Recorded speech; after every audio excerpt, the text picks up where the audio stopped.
Hey guys, tonight we're stepping back in time. Way back, to a place where your Instagram feed would be nothing but dust, tumbleweeds, and maybe a wanted poster or two. Imagine, if you will, the gentle hum of your air conditioning fading, replaced by the relentless buzz of flies and the creak of a saddle. The soft glow of your phone screen dissolves into the vast, indifferent darkness of a moonless prairie night. You hear the distant howl of a coyote, a sound that's less charming wildlife documentary and more impending doom. That freshly brewed artisanal coffee, gone, replaced by lukewarm, gritty water from a canteen that's seen better centuries. You're no longer comfortable on your sofa. Instead, you're squelching through mud or baking under an unforgiving sun. Your carefully curated wardrobe utterly useless. Let's be honest, you probably wouldn't survive a day out here. So, before you get comfortable, take a moment to like the video and subscribe, but only if you genuinely enjoy what I do here. And as you settle in, drop a comment below with where you're listening from and what time it is for you. It's always wild to see how far these sleepy stories travel. Now, dim the lights, maybe turn on a fan for that soft background hum, and let's ease into tonight's journey together. You open your eyes, not to your familiar ceiling, but to an immense, indifferent sky, a canvas of blue so vast it feels oppressive. The air isn't filtered or conditioned, it's thick with dust and the faint, unsettling scent of sweat, horses, and something vaguely metallic. Your initial thought might be, where's the nearest Starbucks? But that thought quickly dissolves into a more pressing concern. Where are you? Your soft, breathable t-shirt and comfortable jeans are suddenly wrong. They offer no protection from the brambles that snag at your ankles as you try to stand, nor from the biting flies that seem to consider you their personal buffet. The ground beneath your feet isn't pavement or manicured lawn, it's uneven, unforgiving earth, littered with sharp rocks and dried brush that crunches ominously with every tentative step. This, my friend, is your abrupt introduction to the American Wild West, and it's already decided it doesn't like you very much. Your modern senses are overwhelmed. The silence isn't peaceful, it's a deep, humming quiet, broken only by the rustle of dry grass, the distant cry of an unknown bird, and the thumping of your own anxious heart. There's no signal for your phone, no GPS to guide you. Every direction looks the same, endless plains stretching to a horizon that seems to mock your desire for familiarity. You instinctively reach for your wallet, your phone, anything that connects you to your reality, but your pockets are empty, or worse, filled with unfamiliar, coarse fabric. You might pat yourself down, looking for a water bottle, a snack bar, anything to sustain you, but there's nothing, just you, your modern sensibilities, and a landscape that feels actively hostile. A mainstream historical fact you'd quickly learn, probably the hard way, is that the vast majority of people traveling west did so on foot or via slow-moving wagon trains, covering perhaps 10 to 15 miles on a good day. Forget quick road trips. Every mile was earned through sweat and sheer endurance. You wouldn't just hop in a car and drive through, you'd trudge, and then trudge some more.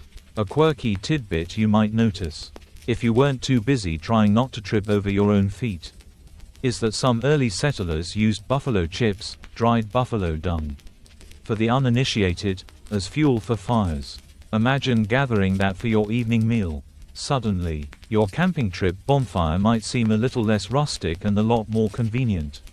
Right, historians still argue whether the smell was more or less offensive than the typical campfire smoke. But one thing's for sure, it was plentiful. Your first few hours would be a chaotic scramble. You'd probably try to figure out what day it is, or even what year, but the sun is your only clock, and the stars, if you recognize them, your only compass. Panic would likely set in, a cold dread creeping up your spine as the reality of your isolation truly sinks in. There's no helpline, no emergency services, no friendly face, just the vast, empty expanse and the growing realization that everything you've ever taken for granted is gone. You're not just out of your comfort zone, you're in a different universe. And it's not particularly concerned with your well-being. As the initial shock begins to dull, replaced by a dull ache in your stomach and a gnawing thirst, your attention would inevitably turn to the most fundamental need: water. You scan the parched landscape, your eyes desperately searching for any sign of a stream, a pond, anything beyond the shimmering heat haze. The movies often romanticize finding a clear, bubbling spring, but the reality of the Wild West was far grimmer. You'd stumble along, perhaps for hours, your throat feeling like sandpaper, your tongue thick and useless. Every mirage, every slightly darker patch of earth, would offer a fleeting moment of hope, quickly dashed by the cruel truth of continued desiccation. Finding water wasn't just a matter of thirst, it was a matter of survival. Plain and simple, dehydration sets in surprisingly quickly, bringing with it headaches, dizziness, and a profound weakness that saps your will to continue. You might start to hallucinate, seeing sparkling lakes that vanish when you draw near, or hearing the imagined gurgle of a hidden creek. The sun, your relentless tormentor, beats down with an intensity you've only ever experienced through a car window, amplified now by its direct assault on your unprotected skin.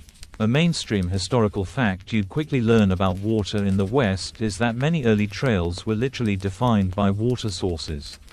Caravans and individuals alike planned their entire routes around known springs, rivers, or waterholes. Missing one could mean disaster for an entire group. You couldn't just pull over at a gas station to grab a cold drink. Every drop was a precious commodity. A quirky tidbit that might make you wince is the practice of digging water wells in dried-up riverbeds, hoping to find a shallow aquifer. Sometimes it worked, sometimes you just ended up with a deeper hole and more dust in your face. And if you did find water, it was often muddy, stagnant, and teeming with whatever unseen microbes decided to call it home. You'd be drinking it anyway. Of course, because dying of thirst trumps potential stomach upset in the hierarchy of immediate concerns. Historians still argue whether the prevalence of lead-lined canteens contributed more to early deaths than the contaminated water itself. It was truly a pick-your-poison situation. You might remember the luxury of turning on a tap and having clean, filtered water flow endlessly. Now, even the thought of a single ice cube seems like an impossible fantasy. You'd probably try to conserve your limited energy, moving slowly, shuffling rather than walking, to minimize sweat loss. Every breath feels like it's drawing moisture out of your lungs. The dry air cracks your lips, and the sun bakes your exposed skin, turning it a lobster red in a matter of hours. You'd instinctively lick your lips, only to find them even drier. A futile gesture that emphasizes your predicament. The search for water would consume your every thought. You'd eye every cactus, wondering if you could extract any moisture, though most are not the water-rich varieties you might imagine from cartoons. You'd learn to scan for subtle signs, a patch of greener vegetation, the flight path of birds in the early morning or late evening, indicating a possible water source. Your urban-trained eyes, accustomed to concrete and glass, would struggle to interpret these subtle cues of nature. You might even find yourself contemplating the desperate measures depicted in old westerns, like drinking your own, well, let's just say you'd be very, very thirsty. The sheer vulnerability of being dependent on such an elusive resource would be a constant, grinding terror. With your throat parched and your vision blurring, the next primal urge that asserts itself is hunger. Forget your carefully balanced diet or your preferred culinary delights. In the Wild West, food wasn't a choice, it was a desperate gamble against starvation. You'd likely start to feel those familiar modern hunger pangs morph into something far more visceral. A hollow ache that gnaws at your insides, making concentration nearly impossible. Your energy levels would plummet, turning even the simplest task into an exhausting ordeal. You might dream of a well-stocked pantry or a refrigerator humming with fresh produce. But the reality is a barren landscape offering little to nothing. You'd probably eye every plant with suspicion, wondering if it's edible or poisonous, a distinction you desperately need to make but lack the knowledge to do. Berries might look tempting, but how many stories have you heard about toxic wild plants?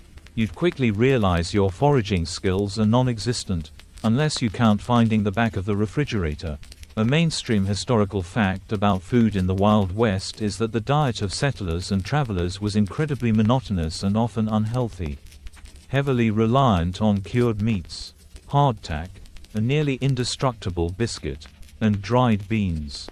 Fresh fruits and vegetables were rare luxuries, leading to widespread nutritional deficiencies like scurvy, a truly unpleasant disease that makes your gums bleed and your teeth fall out. Suddenly, your craving for a juicy steak seems a bit more intense, doesn't it? A quirky tidbit you might learn, perhaps from a gruff, weathered trapper, is that some frontiersmen would eat pemmican, a calorie-dense concoction of dried meat, rendered fat, and sometimes berries. Sounds appealing, right? It was essentially the energy bar of its day, but without the appealing packaging or the subtle hint of chocolate. Imagine chewing on a mouthful of dried jerky mixed with solidified grease. Historians still argue whether the high fat content helped with insulation in cold weather or simply clogged arteries at an alarming rate. Either way, it wasn't a gourmet experience. The sheer unpredictability of finding food would be a constant source of anxiety. You couldn't just walk into a supermarket. Hunting, if you had a weapon and the skill, was time-consuming and often fruitless. Trapping required knowledge and equipment you wouldn't possess. You'd learn quickly that squirrels aren't just cute little creatures in the park, they're a potential meal. If you could catch one. And then, of course, there's the process of preparing it, which involves more than just microwaving. You'd have to skin it, clean it, and cook it over an open fire, assuming you even had the means to start one. Every rustle in the undergrowth, every scurry of a small animal, would ignite a flicker of desperate hope. You'd find yourself contemplating things you'd never consider back home. Would you eat a grasshopper? What about a snake? The lines between edible and inedible would blur under the intense pressure of starvation. You'd also discover that your digestive system, accustomed to processed foods and easy digestion, would rebel against the coarse, wild fare, assuming you even found any. Stomachaches would become a common companion, adding another layer of discomfort to your already miserable existence. The romantic notion of living off the land quickly gives way to the harsh reality of its unforgiving bounty. Having grappled with thirst and gnawing hunger, your next glaring vulnerability would be your utterly unsuitable attire.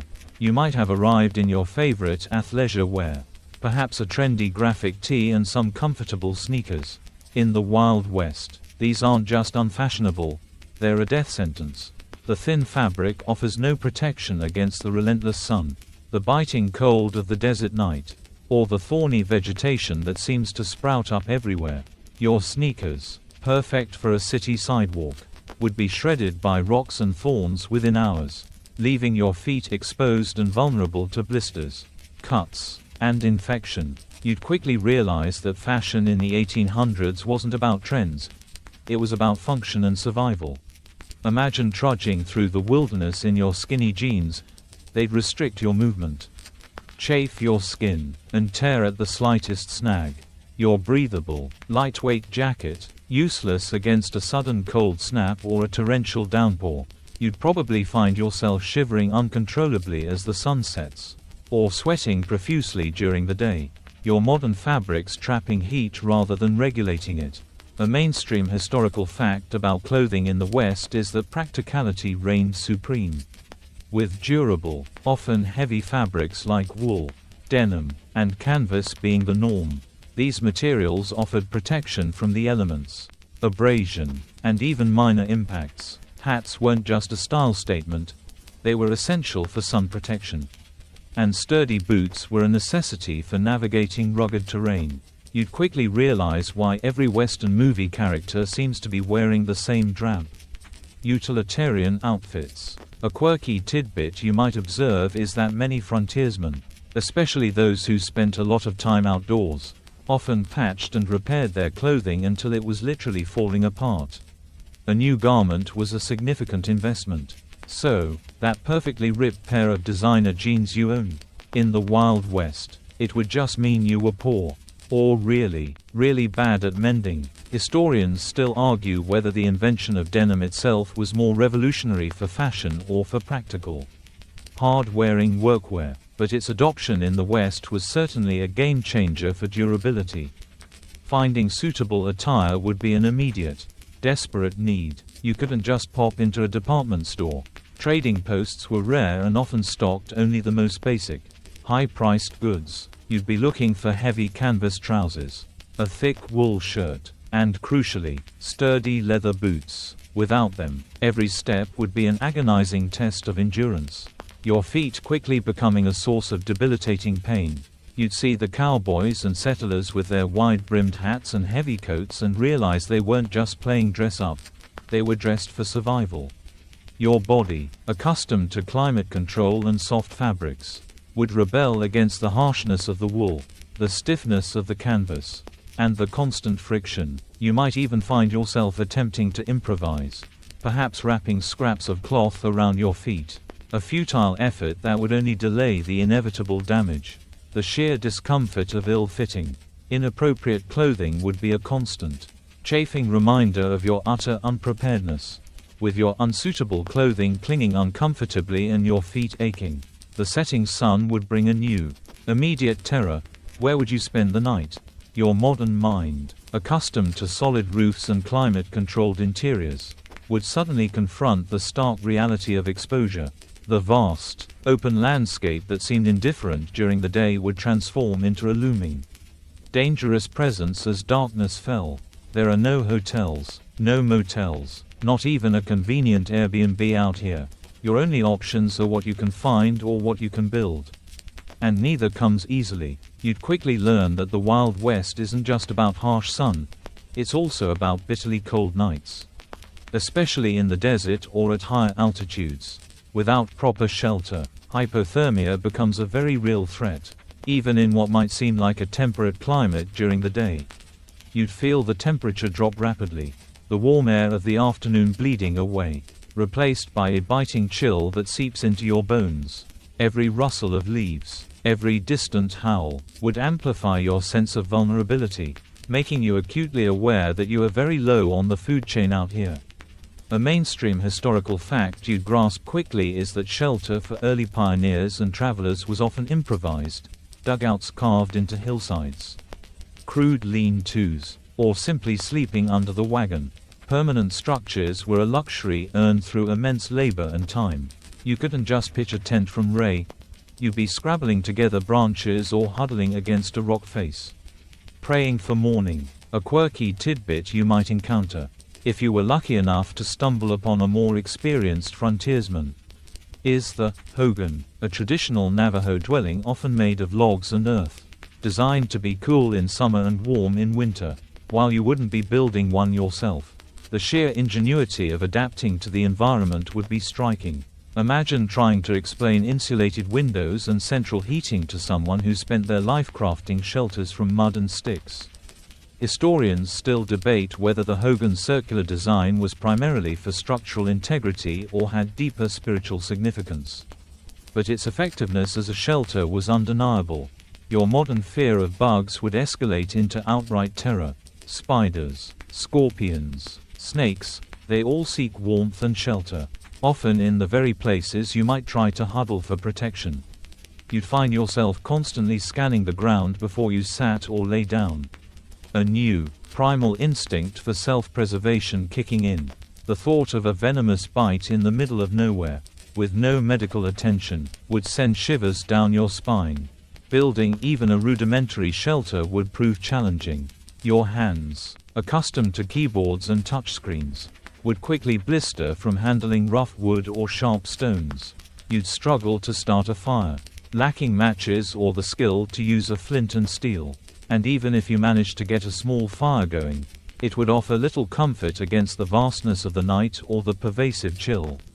You'd find yourself constantly repositioning, trying to find a spot that offered just a little more protection from the wind. A slight depression that might hold a bit of warmth. Sleep, if it came at all, would be light and fitful, punctuated by every unfamiliar sound and the constant awareness of your exposed state. The notion of roughing it would take on a terrifying new meaning, far removed from the glamping trips you might have seen on social media. As you shiver through the night, or perhaps swelter under the midday sun, another unpleasant reality would assert itself with an undeniable stench: the complete lack of hygiene. Forget hot showers, flush toilets, or even a bar of soap. In the Wild West, personal cleanliness was a luxury rarely afforded and often overlooked. Your carefully maintained personal grooming routine, your expensive skincare, your daily dental floss, all would become distant, absurd memories. You'd quickly find yourself coated in a fine layer of dust, sweat, and grime. Your hair would become greasy and matted, your clothes stiff and stained. The constant exposure to the elements, combined with the lack of washing, would lead to skin irritations, rashes, and the unpleasant sensation of perpetual stickiness. Every scratch and cut, which would be numerous from the harsh environment, would become an immediate concern, as dirt and bacteria would quickly turn minor abrasions into festering sores. A mainstream historical fact you'd intimately experience is that bathing was infrequent, often limited to a dip in a cold, possibly muddy, river or stream, if one was even available. Soap was a crude, harsh substance, and clean water for washing was a precious resource. Imagine weeks, perhaps months, without a proper wash. You'd develop an aroma that would clear a modern room faster than a fire alarm. A quirky tidbit that might make you squirm is that pioneers often used sand or ashes as abrasive cleansers for dishes and sometimes even for themselves, if they were desperate. And as for dental hygiene, forget your electric toothbrush. Many people used chewed twigs or simply nothing at all, leading to widespread tooth decay and early tooth loss. Historians still argue whether the lack of dental care or the prevalence of sugary, processed foods introduced later contributed more to the oral health crisis of the era. Either way, that sparkling white smile you pride yourself on would be a distant memory. The sheer discomfort would be constant. Your skin would itch, your hair would feel heavy and unpleasant, and the smell, well, let's just say you'd gain a new appreciation for antiperspirant. Beyond the immediate discomfort, the lack of hygiene would have serious implications for your health. Open wounds would fester, attracting flies and increasing the risk of infection. Diseases like dysentery, spread through contaminated water and poor sanitation, were rampant. You'd find yourself constantly battling not just the external environment, but also the insidious creeping threat of infection and disease born from uncleanliness. You might try to improvise, perhaps wiping yourself down with a damp cloth if you found enough water. But it would be a fleeting relief. The sheer volume of dust and dirt, combined with your own body's output, would make any attempt at lasting cleanliness futile. You'd understand why people wore bandanas over their faces, not just for style, but to filter out some of the ever-present dust. The luxury of clean hands before eating, or even after using the facilities, which would be the great outdoors, would be non-existent. You'd become intimately familiar with the feeling of grit between your teeth and under your fingernails. A constant, unpleasant reminder of your primitive existence. Even if you managed to evade immediate starvation, dehydration, and the myriad discomforts of filth, the Wild West held another terrifying trap: illness and injury.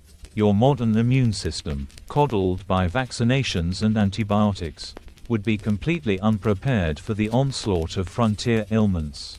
A simple cut, a common cold, or a twist of the ankle, which would be minor inconveniences today, could quickly escalate into life-threatening emergencies with no modern medical intervention in sight.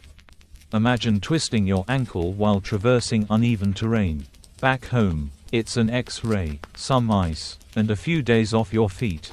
Here, it's a debilitating injury that could leave you stranded, unable to hunt or forage, and vulnerable to anything that might wander by. Infection, that silent killer, would be your constant companion. A scratch from a thorny bush could quickly become red, swollen, and filled with pus, with no antibiotic cream, no oral antibiotics, and no emergency room to turn to. You'd watch helplessly as your body tried to fight off pathogens it had never encountered. a losing battle in many cases. A mainstream historical fact you'd confront is that common diseases like cholera, dysentery, smallpox, and typhoid fever decimated pioneer populations. These diseases spread rapidly in crowded wagon trains or nascent settlements with poor sanitation. You wouldn't just be worried about a fever, you'd be terrified of a fever, knowing it could be the first symptom of something far more deadly. A quirky tidbit that might make you shudder is the widespread use of patent medicines, often containing opium, alcohol, or even mercury, peddled by traveling salesmen as cures for everything from toothaches to consumption. Imagine taking a swig of a brightly labeled bottle, hoping for relief, and instead just getting a buzz from the alcohol or unknowingly poisoning yourself. Historians still argue whether these concoctions provided any genuine relief through placebo effect or simply hastened the demise of those who consumed them. But their popularity speaks volumes about the desperation for any form of medical aid. Fractures were also a terrifying prospect. A broken arm or leg, without proper setting or sterile conditions, could lead to gangrene, necessitating amputation, performed with crude tools and no anesthesia beyond a swig of whiskey. If you were lucky, the pain alone would be enough to break your modern spirit, let alone the unspeakable aftermath. Childbirth, a controlled medical event today, was a leading cause of death for women on the frontier. You'd witness suffering and death on a scale you've only seen in historical dramas. But this time, it's real, and you're part of it. Your knowledge of basic first aid, perhaps gleaned from a high school class or a YouTube video, would feel laughably inadequate. You'd learn quickly about the brutal effectiveness of cauterization, or the desperate use of spiderwebs to staunch bleeding, and the terrifying decision-making required when a life hangs in the balance with absolutely no qualified help. The constant threat of agonizing pain, debilitating injury, or a swift, undignified death from a treatable ailment would be a pervasive, chilling undercurrent to your daily existence.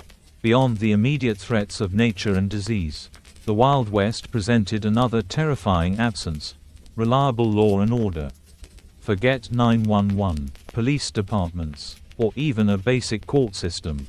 In many areas, justice was a fluid concept, often dispensed by the fastest gun, the strongest gang, or an angry mob. Your modern faith in due process and legal protection would be shattered by the raw, often brutal, realities of frontier justice, or rather, the lack thereof. You'd quickly learn that disputes over land, water, or even a spilled drink could escalate rapidly, with consequences ranging from a brutal beating to a fatal shootout. There were no traffic laws, no regulations, no civil courts to arbitrate disagreements. If someone stole your horse, your most valuable possession, your options were limited: track them down yourself, appeal to a local sheriff, if one existed and wasn't corrupt, or simply accept your devastating loss. Your sense of personal safety, so ingrained in modern society, would evaporate, replaced by a constant, low-level hum of anxiety. A mainstream historical fact you'd intimately understand is that vigilante justice was common in many frontier towns before formal law enforcement was established. Citizens often took matters into their own hands, forming groups to punish perceived criminals, sometimes with swift and brutal results, including lynchings. This wasn't some romanticized movie scene, it was a desperate, often terrifying, attempt to maintain some semblance of order in a chaotic environment. A quirky tidbit you might hear about, perhaps with a nervous chuckle, is the concept of a miner's court, or claim club, where disputes over gold claims were settled by a jury of fellow miners, often with little regard for established legal precedent. Justice was rough, quick, and often influenced by the size of your pickaxe or the number of friends you had. Historians still argue whether these informal systems truly deterred crime or merely created another layer of arbitrary power. But they certainly highlight the absence of a robust legal framework. The very concept of a right would feel fragile. Your property could be taken, your life threatened, and you'd have little recourse. Even if a sheriff existed, their jurisdiction might be vast. their resources minimal, and their ability to enforce laws limited by distance and danger. You wouldn't just be worried about getting robbed, you'd be worried about getting robbed. Then having the robber disappear into the vast wilderness with no possibility of capture. The idea of getting a lawyer would be utterly laughable. You'd constantly be on edge, observing everyone around you, trying to discern who was trustworthy and who posed a threat. Trust would be hard-earned and easily shattered. The casual violence, the quick tempers, and the omnipresent threat of a gunfight would make your modern sensibilities recoil. You wouldn't just hear about duels, you'd witness them, or their bloody aftermath. The very air would crackle with unspoken tensions, a constant reminder that your life and your safety were entirely your own responsibility, and often at the mercy of others. The notion of a peaceful resolution would seem naive in a world where the strong often simply took what they wanted. Having survived the existential dread of lawlessness, your next major hurdle would be simply moving from one place to another. Your modern concept of travel, hopping in a car, catching a flight, or even just calling a rideshare, would be utterly alien. In the Wild West, transportation was a grueling, dangerous, and incredibly slow affair, a constant test of endurance against vast distances and unforgiving terrain. Imagine your impatience with a traffic jam, or the frustration of a delayed flight. Now multiply that by 1,000 and remove all modern comforts. You'd be primarily on foot, your unsuitable shoes already long gone, replaced by aching blisters and the threat of puncture wounds. Every step would be a conscious effort, your muscles burning, your lungs straining in the dry, dusty air. The notion of a comfortable seat or climate control would seem like a cruel joke as you trudged onward. Day after day, a mainstream historical fact you'd quickly understand is that the primary modes of long-distance transportation were walking, horseback riding, or riding in slow-moving, bone-jarring wagons, often pulled by oxen or mules.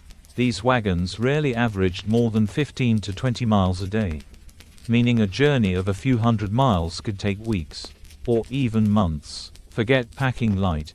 You'd need to carry everything for survival, adding immense weight to your already burdened body or wagon.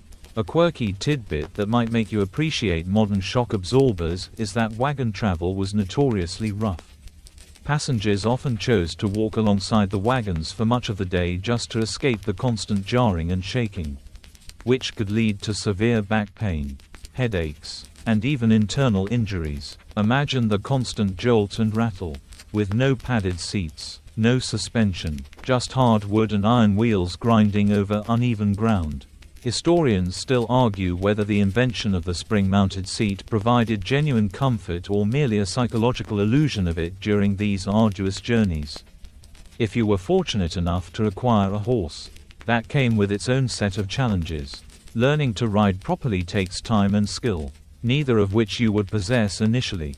You'd be contending with saddle sores, the constant need to feed and water your animal, and the very real risk of your horse bolting, throwing you, or simply dying from exhaustion or injury.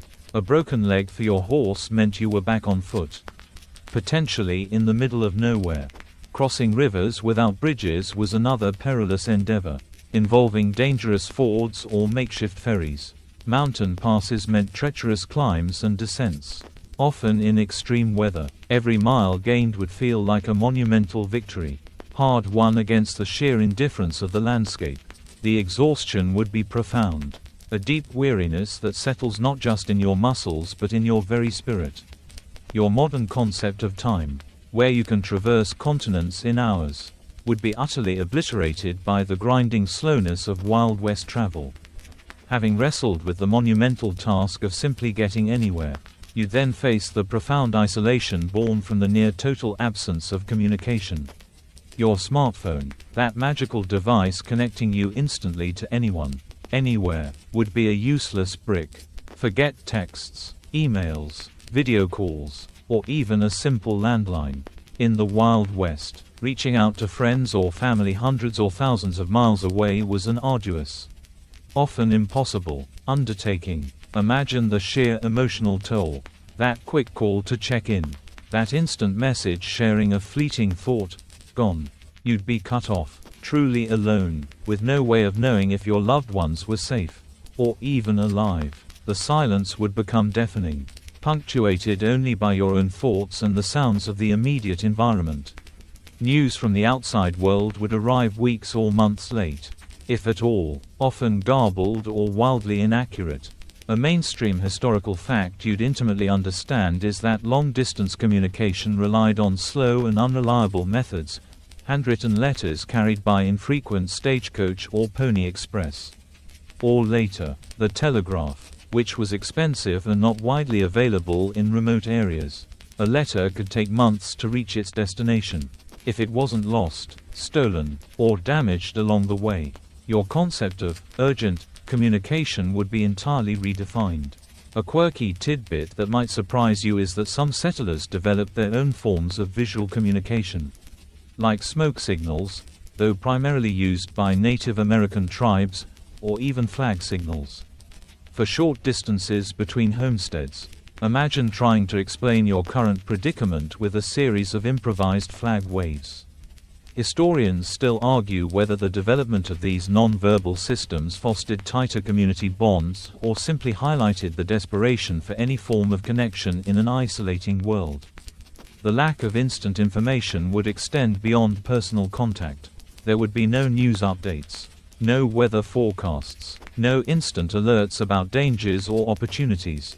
You'd be operating largely blind, relying on rumor, word of mouth, and whatever sparse, outdated newspapers might occasionally find their way to a remote outpost. The world would feel incredibly vast and disconnected, a stark contrast to the interconnected global village you inhabit today. You'd find yourself craving human interaction, even with strangers. Every chance encounter with another traveler, no matter how brief, would become a significant event, a rare opportunity to exchange news, share stories, and momentarily alleviate the crushing loneliness. The mental strain of this isolation, of being truly cut off from everything and everyone you know, would be immense. Your resilience, constantly tested by physical hardship, would now face the added burden of profound psychological solitude. The idea of going off-grid would seem less like a trendy lifestyle choice and more like a grim sentence. As the relentless grind of survival consumes your every waking moment, you'd quickly discover that your modern notions of entertainment are entirely obsolete. Forget Netflix, video games, concerts, or even just browse the internet. In the Wild West, leisure was a luxury, and distractions were few and far between, often requiring significant effort or carrying inherent risks. Your concept of fun would undergo a brutal redefinition. Imagine the sheer boredom, the vast stretches of time with nothing to stimulate your mind beyond the immediate tasks of staying alive. Your brain, accustomed to constant stimulation and instant gratification, would struggle with the quietude and the monotony. There were no sports teams to follow, no new movies to watch, no trending topics to scroll through. Your primary entertainment would be the work itself, or perhaps the simple act of watching a sunset, if you had the mental space for such luxuries. A mainstream historical fact you'd learn is that entertainment often revolved around communal activities like storytelling around a campfire, playing simple card games, singing, or dancing at rare social gatherings. These were not passive experiences. They required active participation and often relied on personal talent or shared experiences. You couldn't just queue up a playlist. You had to make your own music, or listen to someone else's. A quirky tidbit that might make you reconsider your definition of a good time is the popularity of sporting events that involved raw, often brutal displays of strength or skill, like bare-knuckle boxing, shooting contests, or even animal fights. Imagine the excitement of watching two men punch each other senseless, or a dog fighting a badger. It certainly puts your Sunday afternoon football game into perspective. Historians still argue whether the prevalence of these violent forms of entertainment reflected a more aggressive society or simply a lack of safer, more organized alternatives for blowing off steam. The few diversions available often came with a price. Alcohol, often crudely distilled and dangerous, was a common escape. but it led to its own set of problems, including brawls and increased vulnerability. Gambling, usually with high stakes and often rigged games, was another popular pastime in saloons, but it could quickly lead to financial ruin or violent confrontation. You wouldn't just be losing money, you could be losing your life savings, or even your life, over a bad hand. Even reading, a seemingly simple pleasure, would be difficult. Books were rare and precious. Literacy wasn't universal, and consistent light for reading after dark would be a challenge. Your senses, constantly on high alert for danger, would make it hard to relax and immerse yourself in a story. The luxury of unwinding after a long day would be replaced by the exhaustion of merely existing, making any form of mental or physical recreation a difficult, often impossible, pursuit. Your idea of relaxing would morph into simply trying to get enough sleep without being eaten by a bear. Even if you managed to carve out a meager existence, enduring the elements, the hunger, the sickness, and the isolation, the Wild West presented a constant, pervasive threat, danger. This wasn't the abstract danger of a news report, it was immediate, tangible, and often deadly. Your modern world has largely tamed its wild spaces. But here, the wilderness itself, its creatures, and its desperate human inhabitants, were all poised to end your brief sojourn. You'd quickly learn that every rustle in the bushes wasn't just a bird. It could be a venomous snake, a territorial bear, or a pack of wolves. Your urban ears, attuned to traffic and distant sirens, would struggle to decipher the subtle warnings of nature. A serene landscape could quickly turn into a deadly encounter. That picturesque mountain trail, it could be home to a cougar. That quiet riverbank, a lurking alligator. Depending on your location, the constant need for vigilance, for assessing every shadow and every sound, would be mentally exhausting. A mainstream historical fact you'd intimately experience is that encounters with dangerous wildlife were common and often fatal for pioneers. Grizzlies, wolves, and venomous snakes posed significant threats, not to mention the dangers of stampeding buffalo or unpredictable horses. You wouldn't just be worried about a mosquito bite, you'd be worried about being mauled. A quirky tidbit that might make you grateful for modern pest control is the sheer abundance of insects in the West. Beyond the annoying flies and mosquitoes that carried diseases, there were tarantulas, scorpions, and various biting bugs that could inflict painful, sometimes dangerous, stings and bites. Imagine trying to sleep in a crude shelter knowing that any number of creepy crawlies could be sharing your bedroll. Historians still argue whether the psychological toll of constant insect harassment was greater than the threat of larger predators. But it certainly added to the overall misery. And then there were the humans.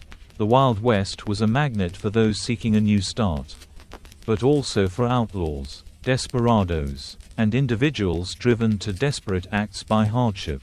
You wouldn't just be worried about petty theft, you'd be worried about being robbed at gunpoint, losing everything you owned, or worse. Ambush was a constant threat on lonely trails, and even in nascent towns. Arguments could quickly escalate into violence.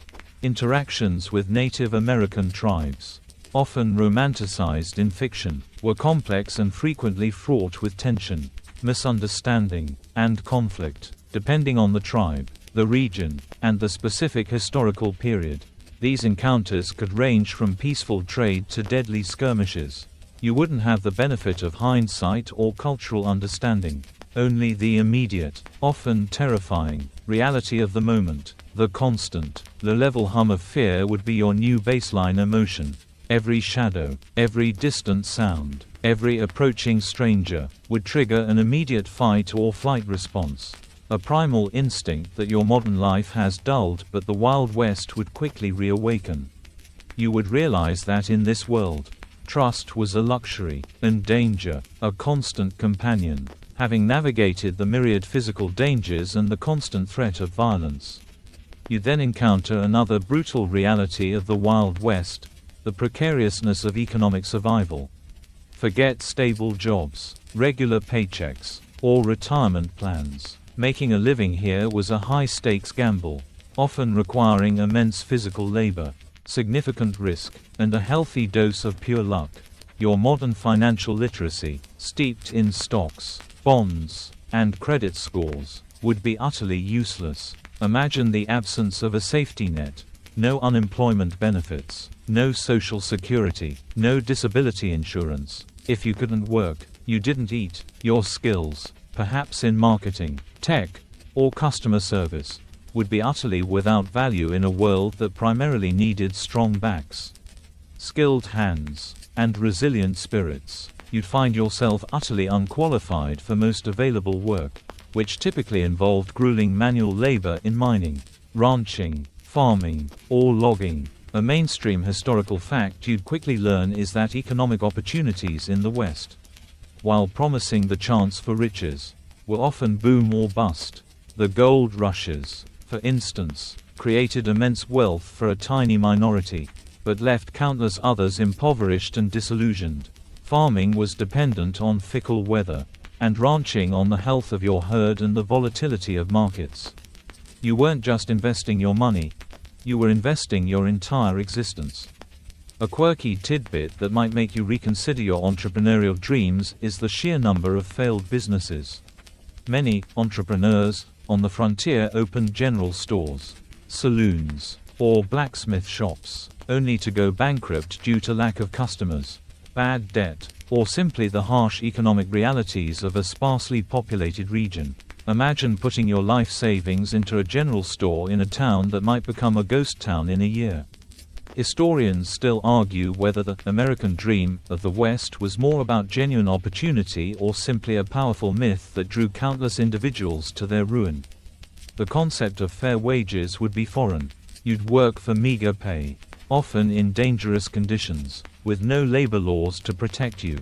And your pay might not even be in cash, it could be in supplies, food, or credits at a company store, effectively tying you to an employer. The possibility of getting scammed, cheated, or outright robbed of your earnings was a constant threat. With little recourse, the value of goods and services would fluctuate wildly depending on supply and demand, often at the whim of local merchants. A simple tool or a bag of flour could cost an exorbitant sum, especially in remote areas where supply lines were long and precarious. You wouldn't just be worried about stretching your budget, you'd be worried about being able to afford the bare necessities to survive. The constant pressure of economic precarity, the understanding that one bad decision or one stroke of bad luck could lead to utter destitution, would add another layer of immense stress to your already strained existence. Your comfortable savings account and diversified portfolio would be utterly meaningless in a world where physical labor and raw survival skills were the only true currency. After enduring the physical hardships, the social isolation, and the economic peril, the most insidious threat the Wild West would pose to your modern self is the gradual erosion of your mental fortitude. Your mind, accustomed to comfort, predictability, and a certain level of security, would buckle under the relentless, multi-faceted pressures of frontier life. This isn't just about feeling stressed, it's about a profound shift in your psychological landscape, leading to despair, paranoia, and a loss of identity. Imagine the cumulative effect of constant fear, fear of starvation, fear of attack, fear of disease. Your nervous system, perpetually on high alert, would become frayed. The lack of proper sleep, coupled with continuous physical exertion, would lead to chronic exhaustion that dulls your cognitive functions and makes rational decision-making a monumental effort. Every minor setback would feel like an insurmountable disaster. A mainstream historical fact you'd painfully grasp is that mental health issues, including depression, anxiety, and extreme loneliness, were common among pioneers and frontier settlers. The isolation, the constant danger, and the loss of loved ones took a severe psychological toll, often leading to what was then vaguely termed frontier madness.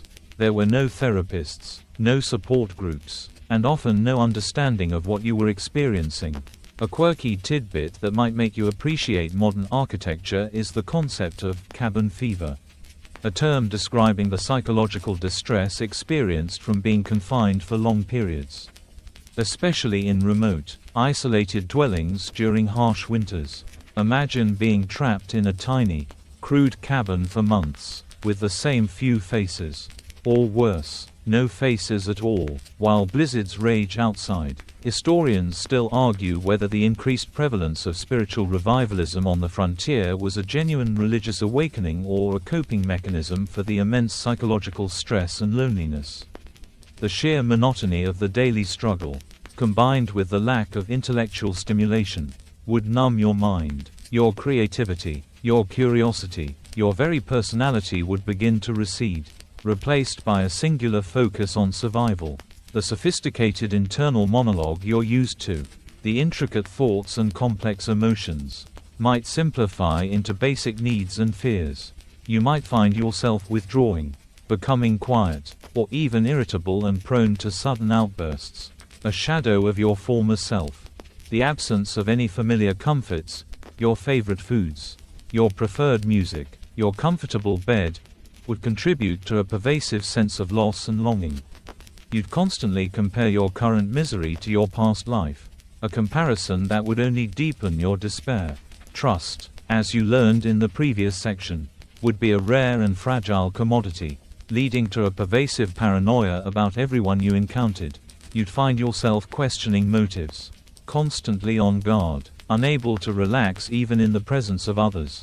The relentless pressure of life on the frontier wouldn't just break your body, it would slowly, inexorably, break your mind. The romantic notion of a rugged individualist would be replaced by the raw, often tragic, reality of psychological deterioration. So, having faced starvation, thirst, disease, lawlessness, the brutal journey, the crushing isolation, the economic despair, and the crumbling of your very sanity, you arrive at the stark, undeniable truth: your modern self, dropped into the Wild West, would, in all likelihood, not survive. This isn't a dramatic overstatement, it's the cold, hard conclusion drawn from the cumulative weight of every challenge you've hypothetically endured. The Wild West was a truly unforgiving environment, a crucible that forged a very specific kind of human, one far removed from the comfort and convenience of our current era. You wouldn't just be uncomfortable, you'd be fundamentally maladapted.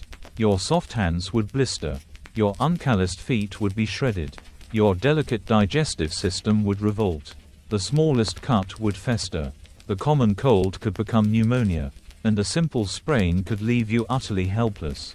Your knowledge of history, literature, or quantum physics would be less useful than knowing how to start a fire with wet kindling or identify edible roots. A mainstream historical fact you'd embody is that the mortality rates on the frontier were astonishingly high, particularly for women and children, due to disease, accidents, and the sheer brutality of daily life. Many who ventured west simply didn't make it, leaving unmarked graves along the trails as grim markers of their failed endeavors. You wouldn't just be an outlier, you'd be another statistic in a relentless environment. A quirky tidbit that puts your pampered existence in perspective is the fact that many frontiersmen and women learned to perform minor surgeries on themselves or their family members, often with appalling lack of hygiene and success. Imagine attempting to remove a bullet from your own leg using a dull knife, or setting a broken bone with only raw courage and a swig of questionable whiskey. Historians still argue whether the perceived stoicism of pioneers was a genuine character trait or simply a necessary coping mechanism in a world where complaint was futile and suffering was inevitable. Your greatest enemy wouldn't be a bandit or a bear, but the environment itself, and your own utter lack of preparedness for it. The sun would bake you, the cold would freeze you, and the constant wind would chafe your skin and fill your lungs with dust. The lack of readily available, clean water would slowly desiccate you, and the scarcity of food would eventually starve you. Even if you somehow avoided these immediate threats, the long-term effects of malnutrition, chronic pain, and untreated illnesses would relentlessly grind you down. The mental toll, perhaps more than the physical, would be your ultimate undoing. The isolation, the constant fear, the lack of hope, and the sheer monotony of the struggle would break your spirit. You'd find yourself succumbing to despair, perhaps losing the will to fight, or simply making a fatal error due to exhaustion and cognitive decline. The Wild West wasn't a place for vacations or self-discovery retreats. It was a battleground. And you, with your modern sensibilities and delicate constitution, were entirely unprepared for the fight. It was a place where resilience was forged in fire, and those who lacked it were quickly consumed by the flames. Now, as the dusty trails of the Wild West fade from our minds, let the tension in your shoulders loosen, and the slight frown on your brow smooth away. The anxieties of open plains and hidden dangers are now safely behind us. Tucked away in the annals of history, feel the comforting weight of your blanket, the familiar softness of your pillow, a world away from the hard, unforgiving earth we just explored. The hum of your fan, or perhaps the gentle rhythm of your own breathing, is the only sound that truly matters now, a peaceful counterpoint to the distant coyote howls we imagined. Allow your thoughts to drift, to become as light and fleeting as the wisps of campfire smoke we pictured. There's no need to search for water, no need to fear the night, no need to worry about anything at all, just the quiet calm of your own safe space. As sleep, soft and deep, beckons you closer, let your eyelids grow heavy, your muscles relax, and your mind settle into a tranquil calm. The wildness is over, only peace remains.